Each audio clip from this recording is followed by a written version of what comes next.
legal, terbukti secara sah dan meyakinkan bersalah melakukan tindak pidana dengan sengaja dan tanpa hak mendistribusikan informasi elektronik dan atau dokumen elektronik dengan maksud untuk menguntungkan diri sendiri atau orang lain secara melawan hukum dengan ancaman pencemaran sebagaimana dalam dakwaan alternatif ke-1 penuntut umum.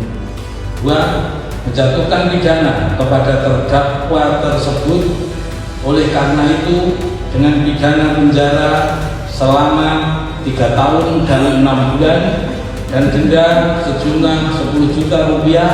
Apabila denda tersebut tidak dibayar, maka akan diganti dengan pidana kurungan selama 2 bulan. Kita menunggu kalau misalnya ada gugatan, ya kalau terus dikatakan kami menyebarkan kebohongan. Karena yang kami lakukan adalah penelitian ilmiah, berdasarkan riset. Ya, dan riset itu ada softwarenya, ada buktinya, dan kita berdasarkan alat bukti yang ada, yang itu disebarkan oleh kader partai yang ketuanya adalah anaknya Jokowi, ya gitu. Selama belum ada itu kita juga nggak bergerak. Begitu ada kader partai yang kepalanya adalah anaknya Jokowi itu mengejarkan, ini loh ijazah aslinya, nah udah kita tergerak semua untuk meneliti dan ternyata itu banyak sekali. Kita periksa dengan ELA, level analysis, kita periksa dengan face comparison dan face analyzer, itu bukan bentuknya itu.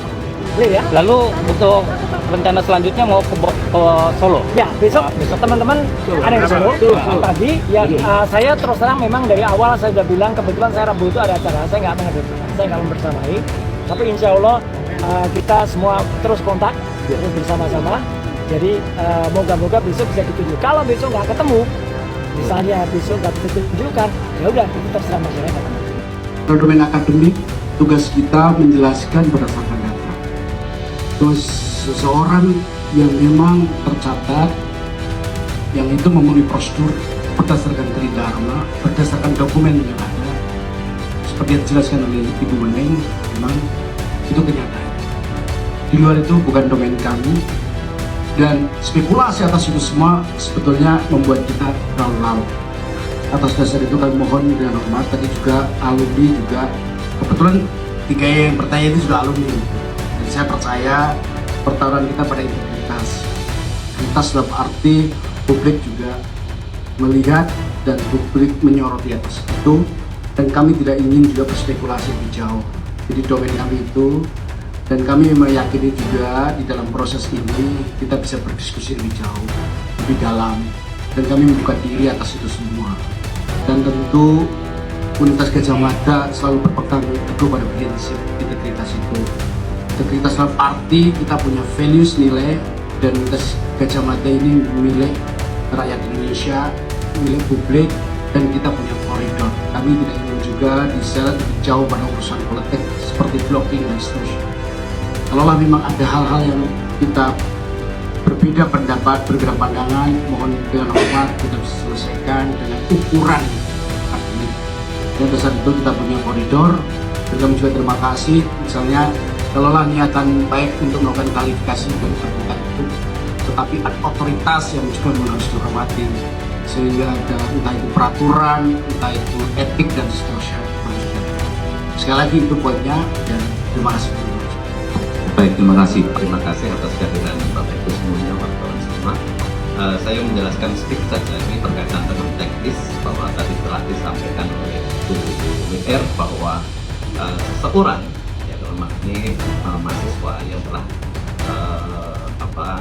terseleksi begitu ya, kemudian masuk mengikuti standar prosedur yang ada di dalam suatu fakultas, dia mulai mendaftar, kemudian membayar registrasi, membayar SPP, kemudian registrasi, kemudian dia mengikuti kegiatan pendidikan, penelitian maupun pengabdian masyarakat di Universitas Gadjah Mada.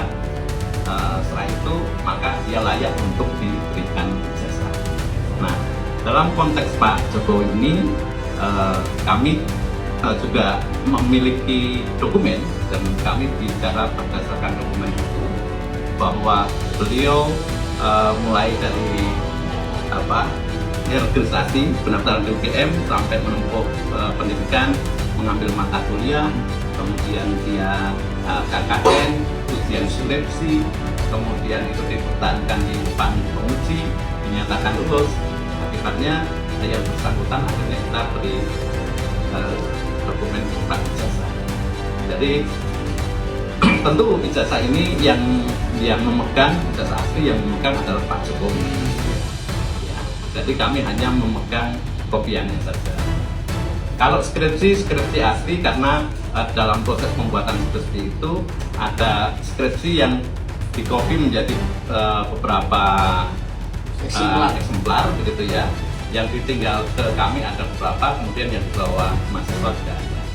Jadi kami katakan bahwa skripsi yang diserahkan ke kami itu adalah skripsi asli. Kalau ijazah aslinya di mana? Ijazah aslinya ada di Pak Jokowi. Kami tunjukkan nanti juga. Ya. Sehingga nanti kalau ada proses lanjutan, terutama di pengadilan misalkan, kami akan bawa. Kami tidak bisa melayani satu persatu. Yang akan kita layani adalah yang akan mendapatkan masukan dan kemudian. Mungkin itu tambahan dari saya. Orang tadi itu kapasitas sebagai apa? Kami kan harus jelas ketika memberikan dokumen, apalagi ini sudah menjadi polemik ya di ranah publik. Jadi kami bersepakat di UGM bahwa memang kita masukkan nanti ke ranah yang sesuai, ya seperti misalnya pengadilan, gitu ya. Karena di situ kan ranah formal, ya semua orang bisa melihat, mengetahui apa yang terjadi dan sebagainya. Jadi memang data itu ada semua di kami. Sebagai seorang yang belajar ilmu budaya, kita juga peneliti, melihat itu menjadi tidak hanya berdasarkan apa kata orang, tapi kami melihat sendiri dokumen-dokumen itu. Dan nanti ketika di pengadilan, kalau itu dibutuhkan, akan kami tunjukkan. Seperti itu Mas ya. Memang ya ada usaha ini meminta kami untuk minta macam-macam begitu ya. Tapi kami sudah menunjukkan kok tadi skripsi, karena kan yang memang skripsi ini ya yang diminta untuk tunjukkan, karena kan katanya kesulitan untuk mendapatkan mengakses skripsi tersebut, kami tunjukkan tadi, sudah kami tunjukkan. Foto-foto ketika wisuda itu juga sudah kami tunjukkan. Dan ada juga skripsi pembanding dari teman, kami tunjukkan satu, meskipun kami teman-temannya itu bawa semua sebenarnya yang datang itu skripsinya bawa semua, tapi kami tunjukkan satu. Oh, ada berapa tadi Pak yang datang? Ada 11 orang yang datang, ada yang datang dari Lombok, dari Jakarta, dari apa ya teman? Itu orang sudah ya, sudah pindah sini. Dan ada 11 orang laki-laki perempuan yang temannya satu angkatan itu tadi juga datang di apa namanya? Tidak semua di dalam ruang.